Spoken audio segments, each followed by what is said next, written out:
Today's the day that the old Caddy gets a new steering box.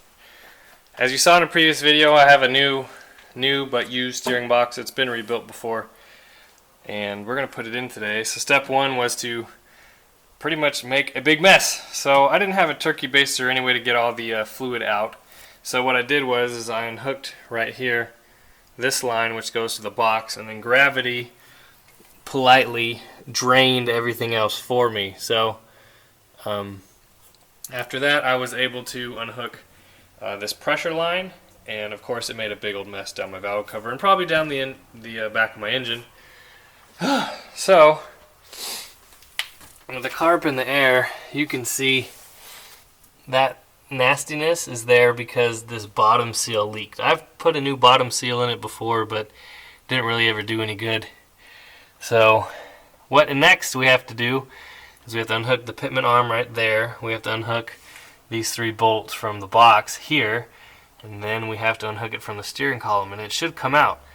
Under this piece of cardboard, which I put down too late, is a big mess of transmission fluid. So we won't look under there until we're done, but hopefully after this we'll be okay. Looks good under here other than all this nasty fluid that I lost. So I probably should adjust these. They seem to spin too easy. But anyway, first I'm going to try to get this pitman arm off. I have to look in the book on how to do it. I think you take this back end off, and that kind of unscrews and then kind of unhooks. It's a ball that goes up in there. So we'll get that looked at and taken care of and see what we can do. With the cotter pin moved, you can kind of see how this all goes together. So there's pretty much a big screw that goes in the side of this that pinches the little ball on the end of the pitman arm in, and it just comes straight out. Once this is all pulled out, you can kind of see how it goes. So here's the stud that compresses it all. There's this, which has a spring in it, which then pushes against this, and you can see that it's rounded. It goes in like that. It's rounded on one end because you can see how, maybe you can't see that. Can you see in there? I got a flashlight out. There's that ball that holds the pitman arm in. So I'm hoping now it should be loose enough that it will fall out and come out. So we'll have to get that out. So this stuff is important. This is the little cap that keeps it in. There's this little spring as well. Pretty gross stuff, but not really surprised considering I doubt it's ever been, redone or anything like that. So that's unhooked. So now let's move to the steering wheel and see if we can't get that bolt out. Looks like I had more of a leak than I thought. So ignore the leak on the exhaust manifold. That's from above the engine where I spilled a bunch. But look at where the rag joint attaches right here. That, I think, where most of my leak's coming from, and it runs down and drips out of here. There's a possibility that the seal that I did put in here actually worked. I thought that was my issue, but it doesn't look like it is. Luckily, hopefully getting the steering column off won't be too bad. There's a bolt right here, so I can just rotate the box just a little bit so that it's pointing horizontally, and then I can get a wrench on it and take that off, and then the rest of these bolts bolt right into the actual box itself. So it should be a fairly quick job. We'll see. So I'll put that right there. Should be able to get a wrench on it. That unattached, we can see if these will come out.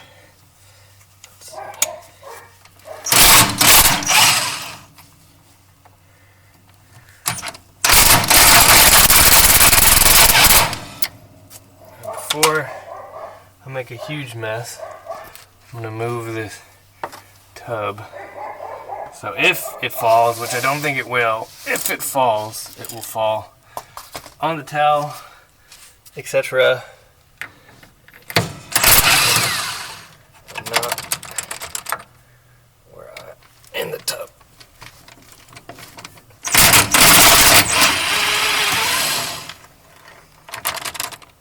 Okay, so we have short bolt on the top, Oh, and there it goes. Timber. You guys see that? Gone, which is good. I thought I was going to have to fight it from falling off the steering column. Oh, wow. So there you go. That's the bolts. But guys, check this out. The hose that didn't get off the top. Look at this. This is half of my rag joint. My rag joint was basically completely gone. This is half, so the other half's still up there. That's kind of scary. Well, looks like I'm out of luck. This steering box that I got, I paid for steering box, not for a rag joint, I guess, but it's broken the exact same way as the one I had. So I'm gonna have to buy somewhere, somehow, a new rag joint, and that's kind of the reason why I've been putting this off, because I knew something was going to happen and I wasn't be able to get the car back together in one day. So till next time, this is how the Cadillac is going to sit. Alright, we're back working on this Cadillac.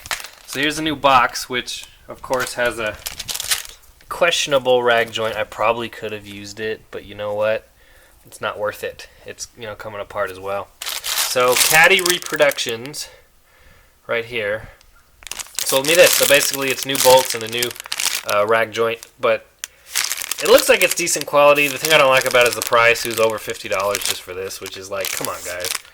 But it should work.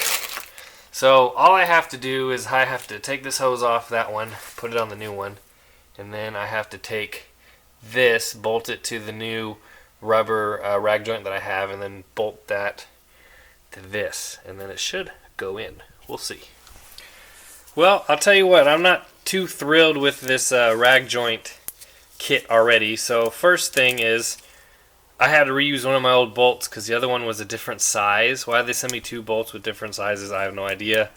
The second thing is, if you look how this is supposed to attach, like these have studs with no threads, and then here's this hardware right here. So I'm paying for an entire kit where I'm only using one bolt, but honestly I could have used my old bolt. So is it worth $50? Heck no, because Caddy Reproductions, I don't know, they just make the kit not, in my opinion, not worth it. So there's that said. Now I can put this back together.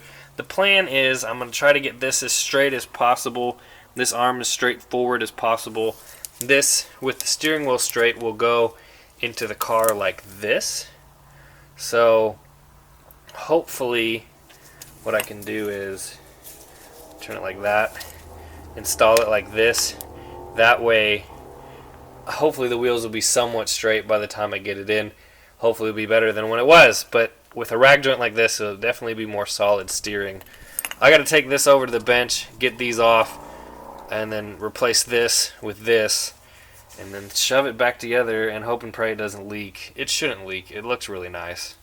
Well, we have the steering box in. I couldn't record it because I was under the car lifting it up, and my wife had this rope that was wrapped around it and was yanking up on top of it trying to get it up into place. I tried to get it up into place all together with the rag joint and everything on the end of the box and slide it up on the steering column, but it didn't work out that way. So what I had to do is I had to disconnect the rag joint from the coupler that goes on the column, slide that onto the steering column, and then mount the box, and then put the bolts in through the rag joint and button it all up.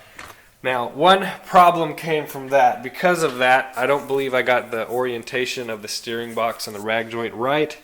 So with the wheels pretty much straight, the steering wheel now looks like this. Nobody wants that. So what I plan on doing, since I'm here anyway, is basically it's just an adjustment of these tie rods that I need to do. So I'm going to put the steering wheel straight, and then I'm going to take out these, let's pull it this way for you. I'm going to take out these old tie rods since, you know, they're crappy anyway, and I'm going to put in new ones, and then from there I can adjust the wheels straight with the steering wheel straight, and it should work out. So that's the plan right now, and hopefully it will work. I just need to work on getting these things out and free. Here are the new ones that I have, so shouldn't be that hard of a job, but we got to get to it. Alright, you can see it's definitely a cold day.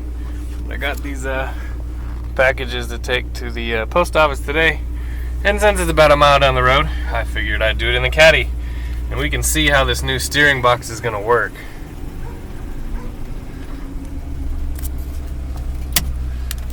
So first impressions, whenever I used to drive the car, a lot of times you would feel a clunk from the steering wheel. Whenever you'd whip around, it'd be like clunk, clunk, clunk, which I'm assuming was the rag joint going bad. But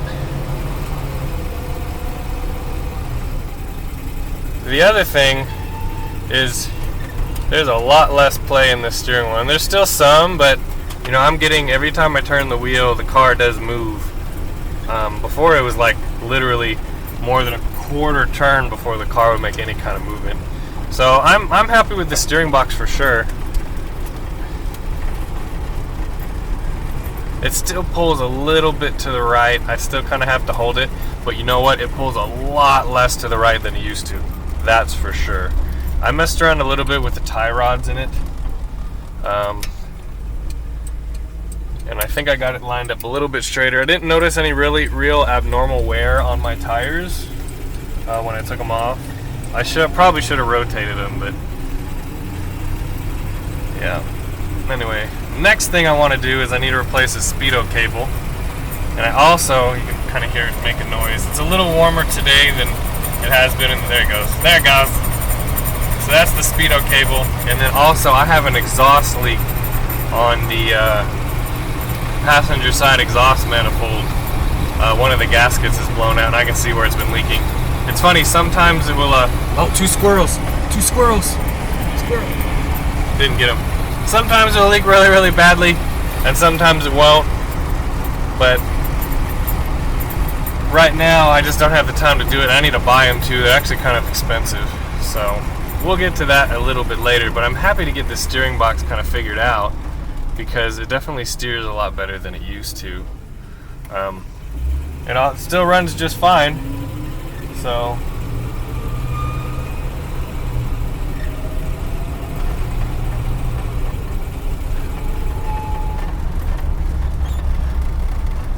well, there we go.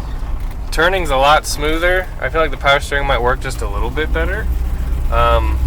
People have asked me in the past why I have this knob. You know what, the power steering's nice, but it's not like a modern car where you can turn the wheel with one finger sitting still. I just use it because you can turn a little bit faster with it, and the steering wheel's so big in front of you like this that it's awkward to turn it quick because you kind of get your fingers stuck in the horn ring and stuck in all this other stuff.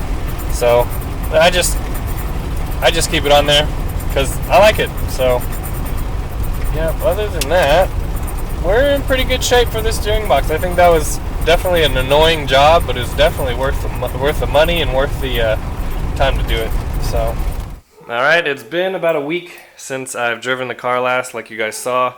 We're going to check and see how much fluid is leaking out of this box. It's probably dark under here, but you should be able to see. So, there's the box right there. And I think all of this drippage here is residual. I don't see any kind of drips on, hanging off of the box like there was before. So I'm going to consider that an improvement and consider that better than it was, especially with the steering. The other thing I'm going to do today is I found this really cool badge on eBay, and I know it's not 100% correct, but one, it says Cadillac in the old script. 2, it has a V for like V8, and then 3, it says Dallas, which I live near Dallas. I think this car was sold new in Kansas, but it's all good. It's going to go on here anyway. Plus it's gold, so it matches. Now I've seen dealer emblems kind of attached right here. So you can put it here, you can put it here, you can put it over here, or we could put it right here. I'm kind of thinking I'm going to put it on the left side. You guys might think this is tacky, but I think it's awesome. What do you guys think, top or bottom? I think I'm going to go on the top, just because this is it's kind of has a dip to it. It kind of dips out. This is flat, a little bit more flat, so it'll fit a lot better. Yeah, I think I'm going to put it there. Alright, there it is. So this will be the end of this video. I hope you enjoyed it. It's on with double stick tape, so if I decide to move it or decide to change it, I can. It will be an easy thing to do, but I mean, it's just an extra little thing. I mean, the back of the car is getting pretty busy. You got the 56 plate, and then the stock Caddy stuff, and then the dealer emblem, but also on the back window I have my reproduction Kennedy sticker, and then my CorvetteBen decal. So remember, you can buy those if you want one. So there you go, one more video on the Caddy. Hope you guys enjoyed it.